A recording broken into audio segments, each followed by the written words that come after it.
Welcome to On the Recyard, Women's Prison Podcast, where we are live on the... Hey, everybody. It is Wednesday night, and we are on the Recyard, Women's Prison Podcast. I'm Marci Marie. I'm Toonchi. Toonchi, my voice, it might not make it. Hey, look, guess what? What a gift for me. Then I get to talk the whole night. You got to keep those vocals under wrap, keep them warm, keep them lubed up with honey because you have a press conference to talk at Friday. So please. I'm taking it easy. I've been quiet all day at home. I think that one of my friends is going to join us at any time now, since I told him 7 o'clock. But he might have a time frame that works. His time clock might work about like yours, so there's just no telling. So he'll be right on time, though. Yeah, we are glad to be back. I'm still recovering, not feeling well at all. Still feeling really bad, y'all. I'm sorry that we weren't here last week. Unbelievably. Well, I think we've stepped into another timeline. Well, what do you mean by that?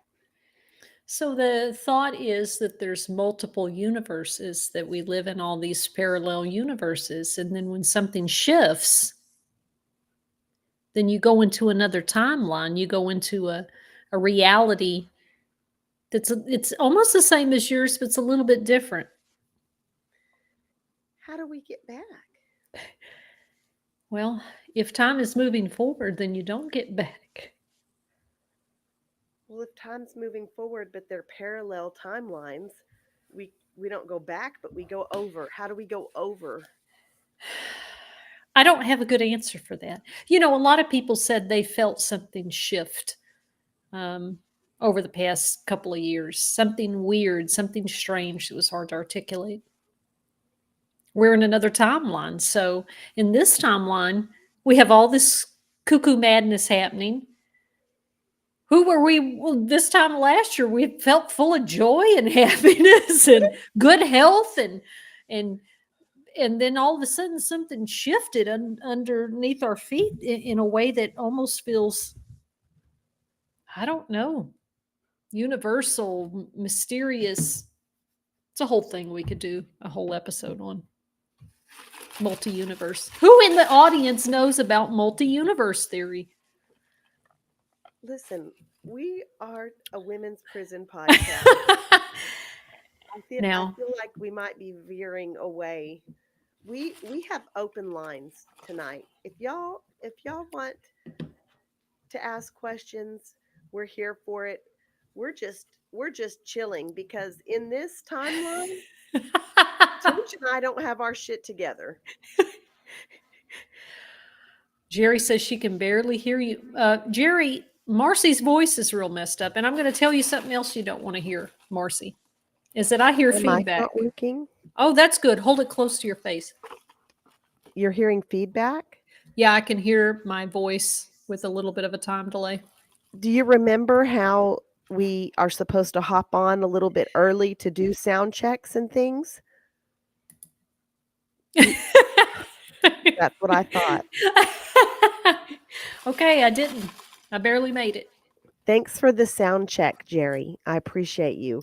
We have a great show tonight. My friend that I did time with on the Dr. Lane Murray unit, he is going to join us.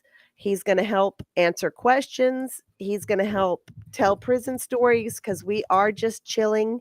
I am going to try to give my voice as much of a break as possible.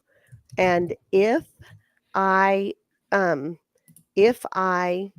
go on mute, it's just up to you, Toonch. You're just going to have to handle it. I got it. You got it. Okay. I'm scared for it. Should we do? You went on mute, baby. Hey. What is happening? Baby, I'm just trying to. I'm just I'm just trying to make it. How was Well, your week? oh boy, what did we do this past week? And We I always say we, because all of my friends I feel like are one with me. Um, oh, it was Valentine's.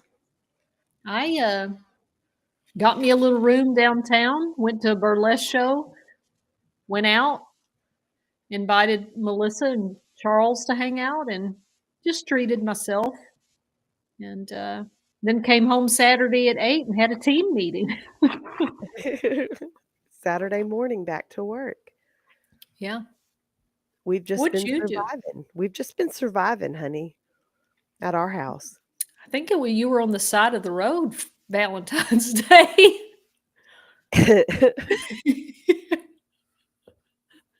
I did. I ran out of gas and my Valentine Mm. came and got me and filled my car up and took care of me, pumped gas and then the battery died. I don't like this timeline. This I timeline's know. not for me. We're gonna get it together. We're gonna shift. We're gonna shift back over. Well, praise God that Brittany was there. Now, did she give you any shit about the gas? Now, because when you told me and Lori I'm on the side of the road, I said, I feel like I've been here with you before when you had to You push the lectured car. me.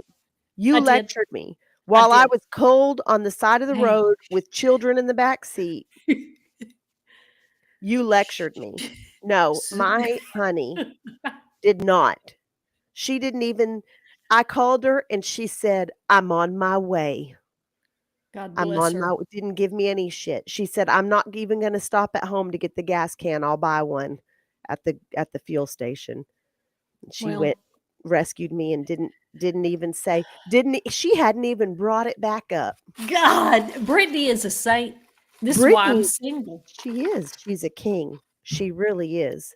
She takes such good care of me. No one else could do it. It's a big It's job. it's a big job. And I remember when I left you the message, I said, I know this may not be helpful right now. And you said, but you still said it. Yeah.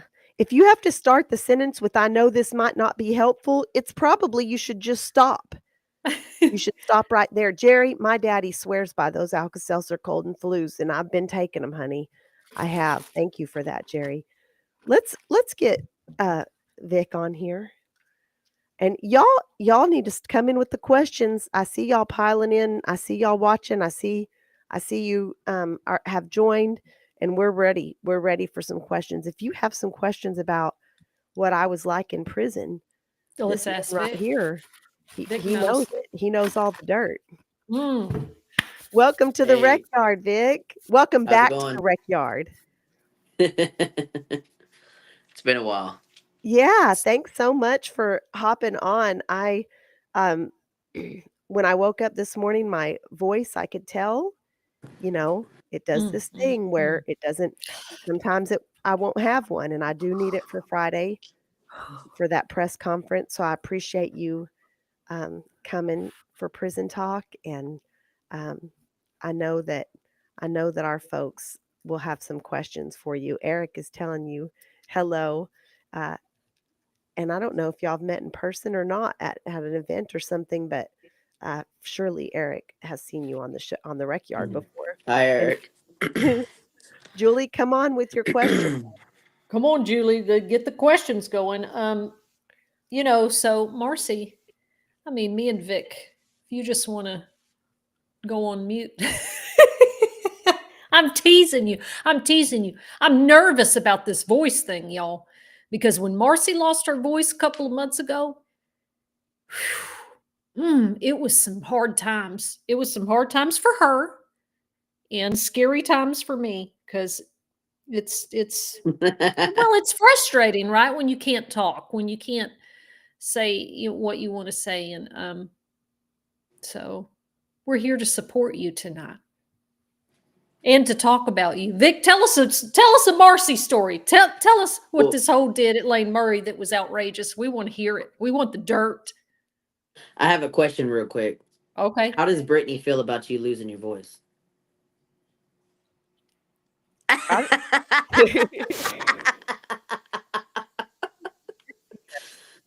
she enjoys it, she wouldn't be brave enough to say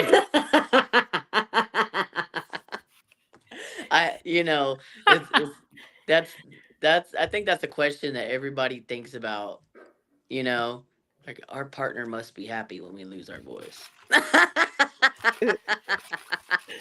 I, Well, I was poor thinking Brittany, you yelled at her when she got sick. well, she's a hard one to be sick. Yeah. She's not a good patient. She moans.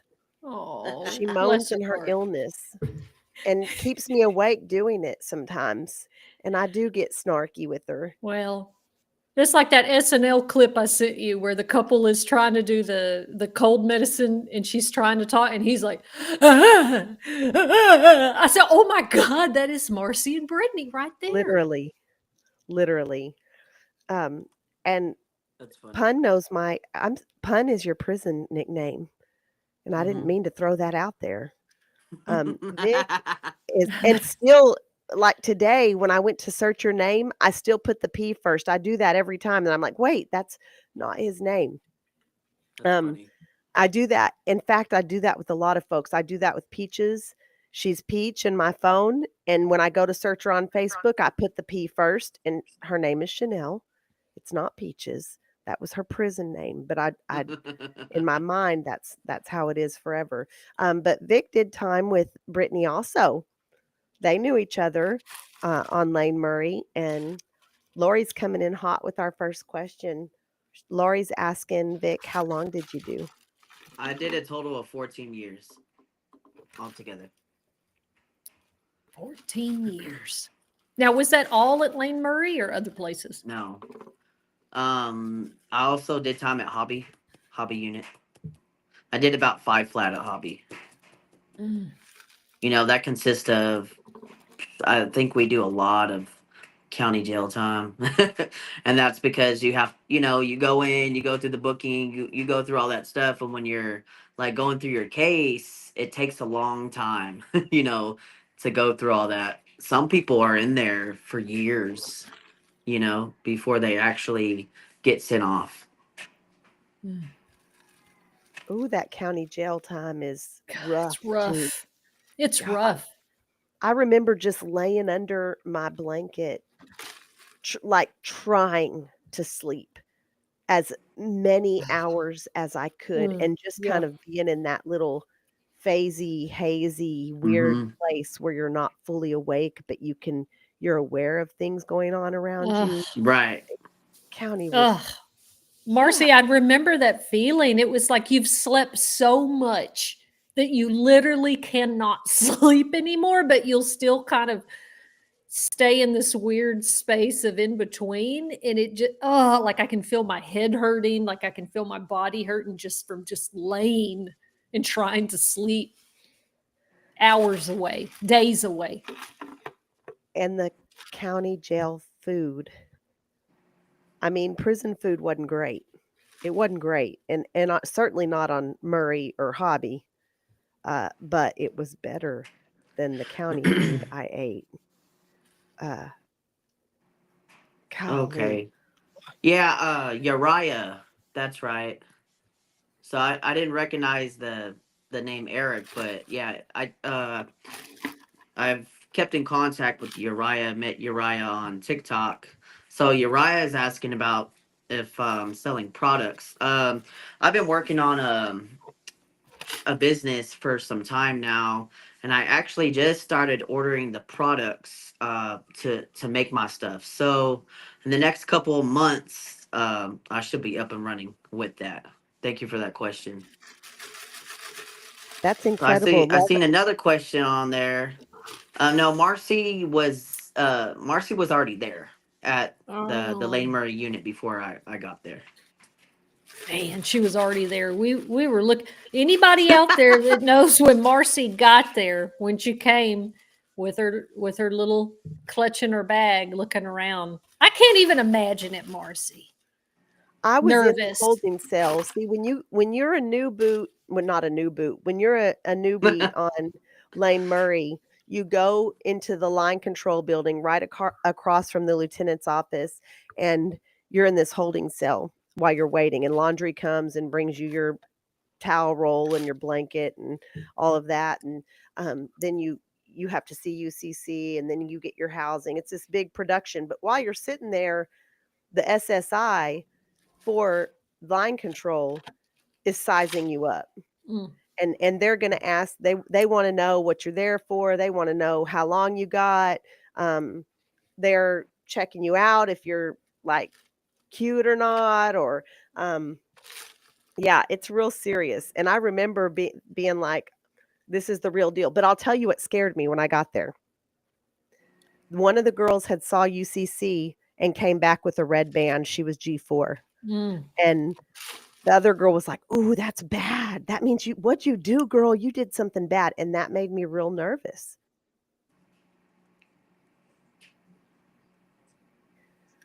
I did not know that I would be wearing one of those bands.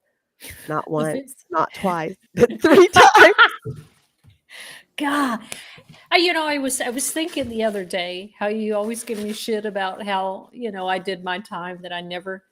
Vincent, I don't know if you know this, Vic, that I had in 19 and a half years, I had 2 minor cases. That's it. How is that even possible? I don't even know. In that last 10 years at Mountain View, 0 cases. And it wasn't because I was. Manipulation. It wasn't because At I its was finest. good. You hear me? I didn't want that band. And I'm going to tell you, I didn't want to. This will sound crazy, but how often did you? Now I know y'all had your own contraband razors and stuff, but the idea that I wouldn't be able to shave when I needed to, whenever I wanted, because at Mountain View, they issued your razor, and if you got caught with a razor in cell block, you were in trouble. So I was like, oh my God, like I can't even have my razor on me. We had razors. We had razors at G4. We weren't supposed to have a razor. We shaved. And we bought them. I went to solitary confinement where there's not supposed to be any razors, and would have one within 24 hours. Well, honey, So get I'm off not the that gas. slick. I'm not that slick. I'm not that slick. And Eric's calling it manipulation of the system. We have a question. And Julie, I see your question, honey. That's a long one that maybe we're going to have to address offline. But Brooklyn says, I have a friend who's serving time and agreed to send him $100 a month for commissary. Toonch, you're going to have to read these questions, honey. Oh, You're okay. going to step up your game. I'm not going to do this with you while you don't feel good. I'll wait till I see you in person. I can push you down a flight of stairs at the Capitol building. So Brooklyn says, I have a friend who's serving time and I agreed to send him $100 a month for commissary, but lately seems $100 a month is not enough. He's coming out in 6 months and he asked me for more. Now, Brooklyn, are you asking us is $100 a month? I may not be the right one to ask because everybody knows I live like a monk. So what do y'all think? What Brooklyn is asking is basically, how can she tell him in a nice way that it's too much for her to send him, any more? Or if she shouldn't say anything. Brooklyn, you should definitely say something. You need to speak up for yourself if you're unable to do it, if you're not comfortable doing it like that. He's going to get out in 6 months. Honestly, a lot of people, what they try to do is they try to stack up their money in there before they get out. Now, us being in there, when we have someone on the outside helping us out, we tend to like splurge and then want to ask for more and more. Maybe you've set the tone for that. So my suggestion is just to set your boundaries with this person. Your friendship, it shouldn't make or break your friendship. If the friendship falters because you're unable to do that, then that person's really not your friend to begin with. Yeah. I'll say you can survive on $100 a month, no problem. For sure. Yeah. For sure. And if you want more than that, you can hustle for it. You can clean, cook, whatever, to hustle for it. Mm-hmm. For sure, $100 is covering the basic essentials plus some snacks plus some food. Now is he comfortable on $100? Probably not. But But you can Jerry, definitely live on it. yes, you can live just fine on $100. Better than a lot of people in there. I used On to get a lot of stuff on $100. Yeah, yeah, A lot of for stuff. sure. Jerry, who's done decades worth of time in the Texas prison system, she says, yeah, save your money. $100 is more than enough. Well, and I think Vic is right. Like, I'm, yes, I was kind of minimalist and I ate peanut butter and rice and, I didn't really cook. But I saved. I did save money. And thank God I did because I had a little bit of money in my hand when I went to the halfway house without having to ask anybody. Because over the last 2 years of my incarceration, I started putting back money instead of spending it all. So Eric has, I think, Eric, I don't remember how much time you did. I want to say, I don't know why 11's coming to my mind, but he says he did his time on $40 a month. yeah. Well, I mean, inflation is real here and definitely in there. I know that the price, I don't know, Serena told me how much a bag of Keefy coffee, plantation coffee was. And I was like, good Lord, because they certainly up the prices um, for the folks on the inside even more than they are out here. So I'm sure there's some truth to, prices are more expensive, but I just feel like you could survive off $100. That's a lot. Marcy, do you remember being in G4 and buying cups of coffee? Yeah. That came to my mind whenever we're talking about the commissary and stuff like that. It just took me back through. I was like, I remember being in G4 custody, and we made money in there by selling cups of coffee. Stamp a Yeah, a cup. spoon. You sold it in a spoon, and you would get Yeah. one square of toilet paper and just take the spoon of instant coffee, put it in there, and then roll that toilet paper up, and that's how you would bring it out to day room or slide it under the door or Mm-hmm. however you were gonna. Yeah. Um, Now Toon ain't about that life. She didn't know about that life, but Toon does know about keeping a cheap bag of coffee for when randos would ask for a cup. You had Hey, your you're good not. coffee, You had your good more coffee and expensive your cheap. coffee, and then you had the Plantation. bag, yeah, the Yeah, plantation that you y'all can had. have some of that, but you're not getting my damn Colombian coffee. You're not. That was gold. Colombian was gold. And You what had to have that. about when somebody would ask you for a cup of coffee? Hey, can I get a cup of coffee? Yeah, okay. Well, what you don't got no cappuccino? You Get ain't out of got no here. creamer? Get your ass out of here. All right, now Oh. we get carried away now. We get carried away. I had to wash somebody's dirty sheets for this cappuccino. Leave me alone.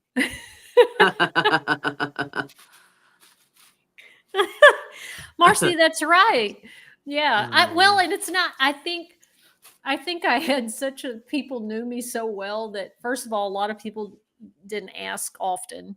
You know, I think the way that I was able to give is that I like to tithe. Like there was a percentage too that when I would go to the store and I would just buy some things. And when that person was in the dorm, I didn't lay it out so it would get stolen or anything, but I would lay it out and nobody ever knew where it came from. So I never had a problem. Like I never felt guilty that I didn't share or help because I did. I just did it in a way where I felt like people wouldn't try to manipulate me or get over on me because I do feel bad telling people no. But girl, don't come over here and ask for a cup of coffee and say, really, you ain't got no sugar, no get out of here. Don't come back and ask me for shit. You didn't ask for a good cup. You asked for a cup of coffee. Yeah, right. Right. You If you know? want all that, you better ask me, hey, can I get a sexy cup from you? Yeah, that's what I was gonna say. That's what we used to call it, was a sexy cup. We should do that when we go to the coffee shops and say, can I get a small sexy coffee? We're going to do that. I want to see what happens. A venti sexy cup Mm-hmm. and just see. I had to hit the coffee shop this weekend. I had my daughters. They always have to get that caramel crunch macchiato or something. Jeez. Hmm Does it even Um, have coffee in Probably I not. Probably a dash of coffee. I don't know. And then I took them to get their nails done, and do you know that my 15-year-old told me about half the time or more than half the time they end up chewing them off before they, like within days, because they don't like how they turned out. Oh boy. And you're like, oh, okay. Well, God bless. I see it? Diane's here. She's watching all the way from across the ocean. Diane, she's probably half asleep and she orders things in her sleep. So, Diane, if you're up ordering and subscribing to random newsletters in your sleep, I guess we'll find out in the morning. But I'm glad you're here. Well, trying to think of something. Because, hey, let's give the viewers and listeners what they want. And they want scandalous stories about Marci. They do. Everybody thinks she's so sweet and innocent and gentle. She's a raging maniac. And I'm here for it. I'm here for the stories when you fucking went crazy at the cooler that time. I love that story. I just love I just can relate. And it makes me feel like we're bonded when I can hear stories that, God damn, it sounds like my insanity. You get a kick out of Vic it. doesn't I have do. a bunch of crazy stories about me. I will say, my first year of posting on TikTok, and I would be like, "Hey y'all," da, da, da, and I would get all these comments. "Oh, you're so sweet. You're way too sweet to have gone to prison." I always thought, man, somebody I did time with is going to come hard for me Mhm. seeing these comments, and nobody ever did. Well, Mm. I'm trying to make that happen for you so you can feel seen and heard completely for who you are. For who you are, Marci Marie. So, did you ever see Marci fight? Did you ever see her box, throw hands, I whop didn't see her somebody upside the actually head? like. I didn't see her actually like get into a fight. I seen her sit down in front of the officers on the main street. You remember that? So, where you just sat Oh, down? You just were like resisting she arrest and just she sat didn't want to down? Or? get crossed out by the I don't, officers. yeah, I don't remember what I had wanted. When you go to chow, y'all, um, when you go to chow, ranking officers are like the ones calling chow, and that's your opportunity to speak to rank if you need to. You fall out to chow, and I mean that's literally what they're there for. They have a little podium for that purpose. It's there for that, but they don't want to talk to us. They don't want to hear whatever's going on, and I cannot remember what I approached this sergeant about. And they shooed me off, and I persisted, and then they pulled the old line. Are you threatening me?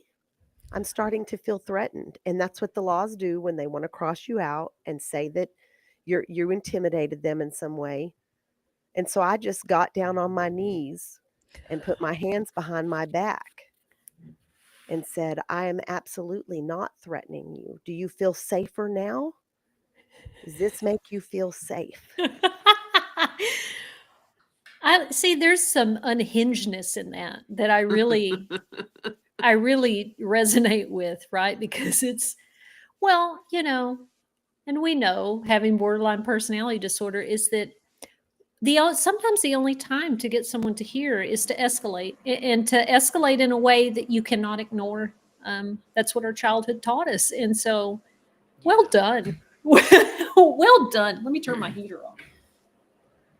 Angela Thornton's on, who did time with us on Murray as well, and she says I was not so bad. Thank you very much. Um, I did I did what had to be done, and sometimes it wasn't always in the best way, and I ended up in handcuffs more times than I'd like to admit in there. Um, Hillary You, says, I oh remember yeah. at the board meeting in April last year when they wouldn't let the Motleys back in the hotel, and I came to tell you. And Marcy stood up and said, "Oh, fuck no." And all I had known was sweet TikTok Marcy. And I was like, "Oh, she's spicy." I remember that. You were like, "Oh, hell no." Yeah. I mean, it's nice to have different well, you have to do what has to be done sometimes, and sometimes it's sweet and other times maybe not so much. I think I told y'all the story about when I went to laundry and the lady was harassing me about my clothes in front of everybody in the laundry line. It's like, 50 people standing there. Oh, gee, I'll never. And it's that thing that you probably felt when you got on the ground and had to show out, was that something happens where you're like, I've had enough.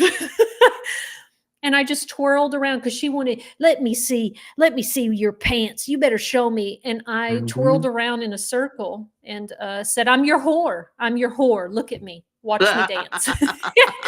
And she was like I was like irrational kind of cuckoo, because Hmm. I got tired of it. They wore on me. They would I hated being harassed about my clothes. I hated it. And that I had had enough, like, because she was trying to shame me and embarrass me in front of everybody. Bitch, let me show you what embarrassment looks like.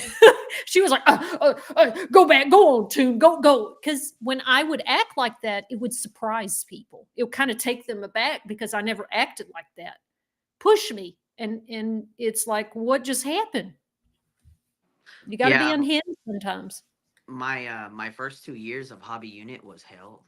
I'm Mm, not gonna lie, it was hell. I lost 100 pounds on that unit, literally, damn. and that's because that unit, they don't like white people. That's just how it is. All majority of them, they're related or they're married, you know, into the family, and so they would just decide, oh, I'm gonna come in and be miserable and take it out on you today, which happened often.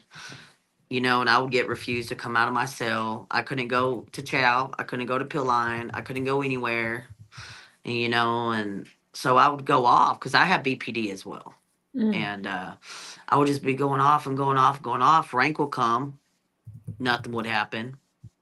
You know what I mean? And it's like I had to start really acting like a psych patient for them to start leaving me alone, because Yeah. they want to poke and prod, especially because they did that to the people who look like boys a lot.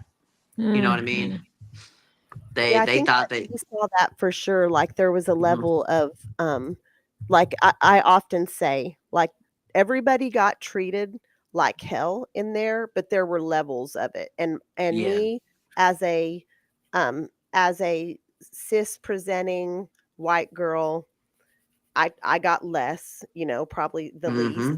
And then it would just go down, black and brown people, but for absolute certain, it was mask presenting were even under that, and even further down were trans people, um, that were on that level for discrimination. That it seemed like in there, um, and you tell me what your experience is, but amongst our community, I never felt any different, or I never saw anyone personally treating like trans people worse or bad amongst our community. It always came from the staff. What was yours?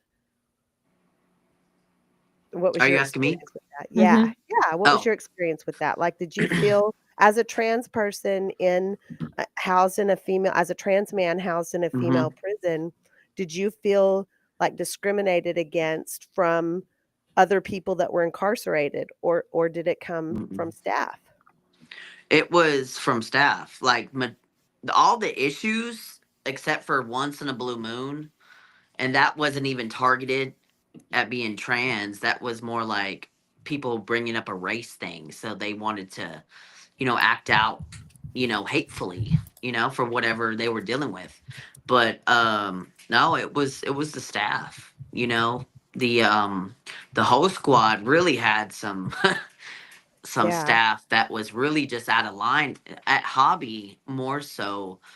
You know, they were, and it wasn't just the trans, it was just inmates, period, because the staff members were prejudiced against inmates.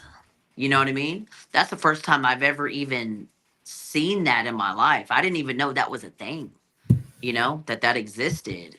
That, you know, I'm biased against you because you're a prisoner. Yeah. But Yeah, it, it you was a know, lot. I mm-hmm. remember it was a lot of like this us versus them Yep. mentality in there, and that they picked whatever they thought was your weakness to kind of, you know, get Mm-hmm. at you.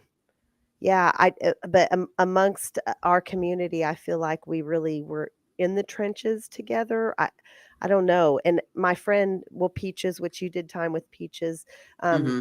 she'll Right. say a lot like I got in trouble because of how other people were treated, and I'm the same, and that's how I think both of us knew that we would do well in this work out here is because we stayed in trouble fighting for our community inside, and now we're going to continue to fight for them when we have a better voice on things for sure. I Yeah. met you. Do you remember how I think that we met the first time? Because I don't even remember what you were selling. Taffy. Taffy, not the taffy. God damn it. Yeah. Yeah. Was it I taffy or was it cookie patties? Oh, it might have been a cookie patty. It was, I mostly, I made taffy to eat, but man, that was so good. But I made a cookie patties a lot back then to sell. Yeah. Yeah, that was a big hustle in there, especially in G4 because we were all on Mm-hmm. restriction, so we were always craving sweets. Um, and so anytime somebody in G4 population would stack up a little bit and make any kind of sweet thing, I'm thinking about Jay Thomas right now. He used to sell those peanut butter cookies. Rem- I love that y'all were able to make. Look, I didn't do this. I didn't. I almost 20 years and I didn't make. I didn't. I was doing good not to fuck up a soup. I just didn't cook and I didn't make things. And I mean, for Valentine's one year, I had my friend Crisilda make my girlfriend a cake, and seemed like it was great. We went. I had Crisilda take it to the rec yard that night. And so then we sat there. Lindsay's a favorite on the show. She gets brought up a lot. We were together 5 years.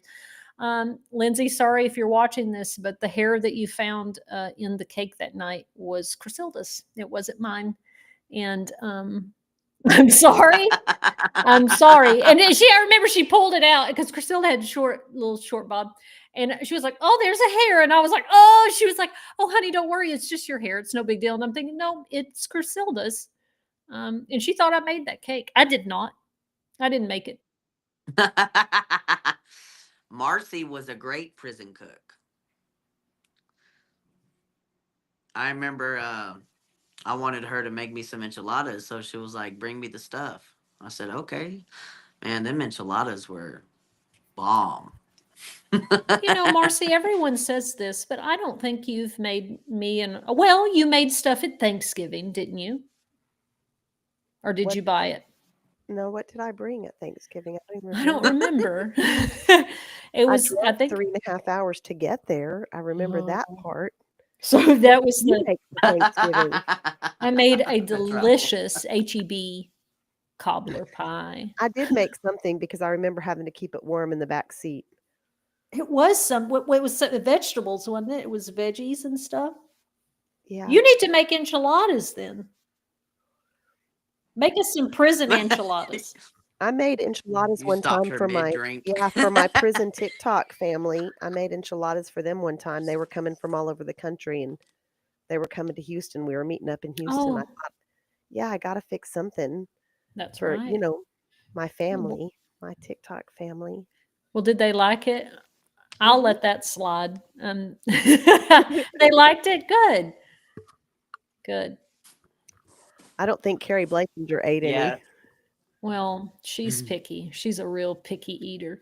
You know, when we first met, me and Carrie, she was like, "Man, people give me such a hard time because, I just eat when I'm hungry and I'll just have a can of peas. I don't care." I said, "Me too." I will. She was like, "Really?" I said, "Yeah, I'll just cook a can of Mm. peas and eat that." She's like, "I mean, why? It's not a big deal. You just eat when you're hungry and you nibble and you go on." And I'm like, "I don't know if I'm that bad because I do like to eat a lot, but I'll just eat a can of peas." That's how I was in prison. I'm hungry. I'll get me a strong cup of coffee, a spoon of peanut butter, and that's it. Okay, favorite Mm. prison food, Vic. Is it commissary or is it chow hall? Oh, let's do one of each. You have a favorite chow hall food? Let's hear it. Let's see. What was it? Chicken spaghetti. If they made it right, I did like chicken spaghetti. I was also a cook in the kitchen too, so um I my favorite one of my favorite things to make was the beans in the kitchen when I was a cook. They used to send I-60s to the kitchen, compliments on the beans, because I would go round and round with these officers for not letting me have the seasoning, and I went to the captain on on them, and I told her, "You like getting them I-60s for compliments on your food, don't you?" "Yes, I do." I said, "I can't get no seasoning. I need you to get me some seasoning." Yeah.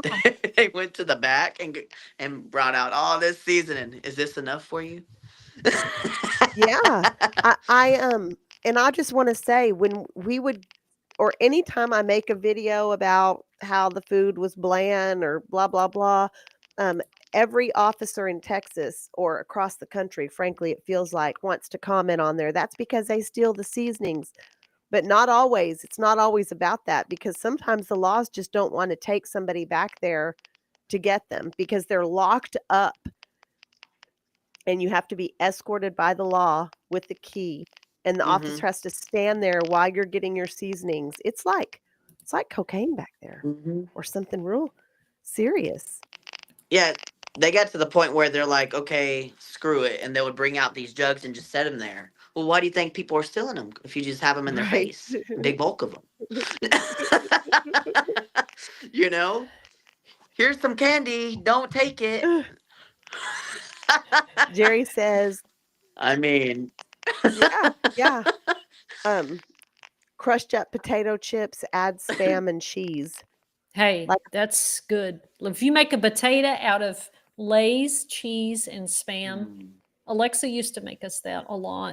It was good. It was delicious, especially if it had a lot of cheese in it. Of course, up some cheese puffs. Obviously, I just watched, but I did wash dishes. I did wash dishes. And I agree with the chicken spaghetti if done right. Yes, it wasn't often. It wasn't often the chow hall really did anything right, but it was pretty good. I feel like there was always bones in my spaghetti. My That chicken there were spaghetti. though. There were those little bones. So you had to eat mm-hmm, gently. Don't gobble it up because you're going to swallow a little piece. But yeah, now, if it was done badly, it was disgusting. It was just like noodles with wet pieces of chicken, and that was not um, exciting. I would say mine would be commissary meal. Tamales, tamales, tamales with a side of beans and a little side of rice. I wanted the whole thing. That was always my birthday meal that people would make tamales, mm, beans, and rice. I liked making tamales. I did. The Echo makes a really nice tamale wrap for prison mm. tamales. The Echo newspaper makes Man, just imagine the hours that somebody sat on their cubicle floor trying to write the most impactful thing that they could think of to share with their community, and it just gets wrapped up in a wrapped prison wrapped up in tamale. a tamale. I guess. I mean, I'm glad that there was our connection, Marcy. The first prison tamale I ever had was at Plain State Jail. I wish I could remember the lady's name, but she was like an old school Hispanic lady, and she threw down. We didn't even have hot pots. We didn't even have hot water, and she was cooking Mm. masterpieces. But she threw. She's the one who taught me how to make tamales, And then I That got sounds to Lane good. Murray, and then there was the hot pot, or you could fry them with the blow dryer, and then they were really, really on fire. So my favorite commissary meal that I would make would be stuffed peppers, and I would bread them with Oh. the cheese puffs, um, pizza pockets, Mm-hmm. and cheesecake. Yeah. Mm. Yep, with some sexy coffee. Yeah. Sexy coffee with the sexy Uh-huh. coffee. Okay, besides eating with your girlfriends, what was the other thing you enjoyed doing with your girlfriends? What is the matter with you? Hey, Two. don't read into that. What I love spending time and talking on the rec yard when we were able to see each other, Marcy. You have a filthy mind. You have a dirty mind. And I like moments alone that we can make out. I would be on the rec yard through 5 fences Man. signing to Brittany. It would be it. I mean, it's cold in Texas right now, like 10 degrees, y'all. Mhm. And if it was 10 degrees and they called You're red, outside. You better we be there. were outside in those Mhm. thin little jackets that the air just hit. I swear it just hits your soul. It just goes right through that jacket straight to your soul. Didn't y'all see each other at church? Sometimes, A lot of sometimes. times. Did y'all Be have honest. you had special services? Our our church That turnout was real. Yeah. church was serious. Yeah. Our church, Yeah, our the chow hall. Mm-hmm. yeah, you'd have to turn out at Chow Hall too. Me and Get Brittany's kicked out of first kiss line was in the Chow Hall. Really? It was in the How? corner How? In where the the line? cameras can't see. in the The corner. line. In the line. Mhm. Our Damn, first In the kiss. Marcy. corner How where the cameras can't see. this is the story. See, my nephews, when they get older, we're going to be able to tell them this story about our romantic first kiss in the prison chow hall in the line with one eye open watching the law. and And and our how second you're kiss was coming out of the chapel. Coming how out of the you're not a religious woman, but you may have found Jesus a couple of times. 'Cause are you talking about the "we listen but we don't judge" Yeah, videos where yeah. Brittany put it on the line? She put it out there. She put it out there that, I "Yes, I haven't have seen it. loved up my girlfriend in the chapel bathroom Well, during church services." God bless. You know. I seen you come out of there one day. I did. I remember now. I was walking through. You have to walk this way, and here's the double doors, right? And here's the bathroom right here. And I was Yep. walking through, and you came out. Damn. You How did know. you I know where those bathrooms are. How Yeah, did you do that and not be afraid because was it in there I know the safe sergeant at one time was her their office office is right across from that across the door. Soria. you are a Yeah, mad woman. You're a yeah. mad woman. God. That was Desperate times, sister, desperate times call for desperate measures. You're telling on me, and Jerry's getting on to me. Thanks for that. Hmm. yeah. That's why Jerry was you the invited me, right? Miss Jerry was she worked in the chapel for many years and she played the piano. But Jerry, now honey, you know we had to get it where we could. You liked your novels. I was the librarian. I know what novels Miss Jerry reads. So we Rianne just has a we question. did we had some places that we had to go. Why Rand did says, "Why do the laws care if you're in a relationship?" And it is in the rules that you cannot be in a relationship. It's actually in the handbook, in the rules, Mhm. an official rule. But they treated it like to it was the yeah, worst thing. They consider us being in any type of sexual moment with each other more Inappropriate serious than relations. fighting. not even sexual, just intimate. Yes, physical affection, holding hands, Hugging.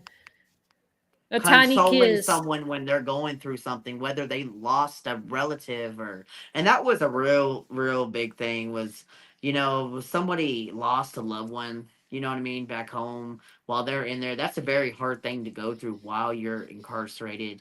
Nobody wants to go through that while they're incarcerated. Some people, they lose their whole family while they're doing their time. You know what I mean?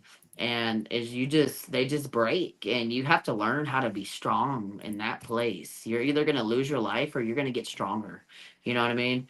And so it was a really big thing for you to try to console like somebody, and you would get in trouble for it.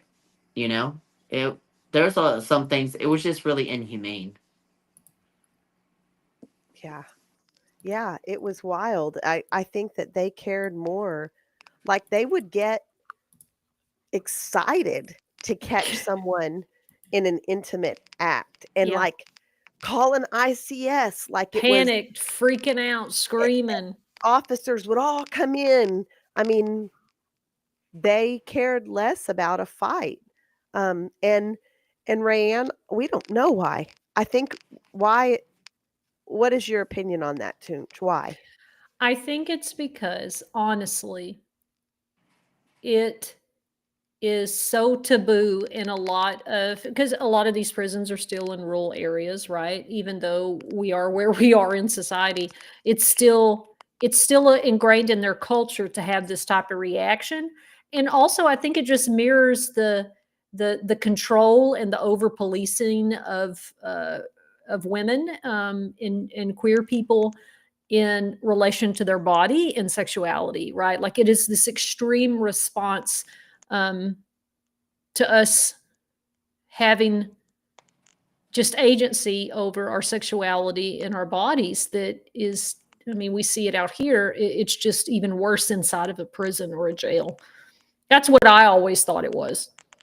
Yeah, and it's not just the whole relationship thing, it's the power and control over someone else. You know what I Hmm. mean? I dealt with that a lot at Hobby Unit as well. Because and I would call them out on it too.